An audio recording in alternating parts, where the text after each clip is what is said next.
আসসালামু আলাইকুম প্রিয় ভিউয়ার্স ভাই ও বোনেরা, আশা করছি আল্লাহর রহমতে সবাই ভালো আছেন। জুনাব আলী উচ্চ বিদ্যালয় দুলারামপুর বিদ্যালয়ের নামটা শুনলেই মনের ভিতর কি একটা মায়া অনুভব হয়। শৈশব কৈশোরের 5টা বছরের বেশিরভাগ সময় এই স্কুল ক্যাম্পাসে কাটিয়েছি। পাশেই আছে প্রাইমারি স্কুল, সেই প্রাইমারি স্কুলেও 5 বছর পড়েছিলাম। তো ফাঁকে ফাঁকে বড় ভাই বোনদেরকে দেখতে এই স্কুলে আসতাম। তো মোটামুটি প্রায় 10 বছর এই স্কুলটা আমাদের পরিচিত। তখন কিন্তু এত বড় বড় ভবন ছিল না, শুধু এই ভবনটা একতলা ছিল। এখানে ক্লাস 10-এ আমরা 6 মাস ক্লাস পেয়েছিলাম, আর বাকি সময়গুলো আমরা টিনের ঘরে ক্লাস করেছিলাম।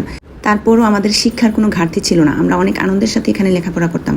এখন অনেক বড় বড় ভবন হয়েছে, কলেজ শাখা খোলা হয়েছে, অনেক শিক্ষক শিক্ষার্থী স্কুলে আছেন, কিন্তু আমাদের সেই পুরাতন শিক্ষকরা এখন আর নেই। যেমন শ্রদ্ধেয় Hedayetullah sir, Bashir sir, Maqbul sir, আরও অনেকে, কেউ রিটায়ার্ডে চলে গেছেন, কেউ অন্য বিদ্যালয়ে চলে গেছেন। ওনাদেরকে অনেক মিস করি। পুরাতন স্যারদের মধ্যে হুমায়ুন স্যার, আলাউদ্দিন স্যার এবং আমাদের কাদির স্যারকে পেয়েছি, ওনাদের দোয়া নিয়েছি। তো সব মিলিয়ে ভালো একটা সময় কাটালাম।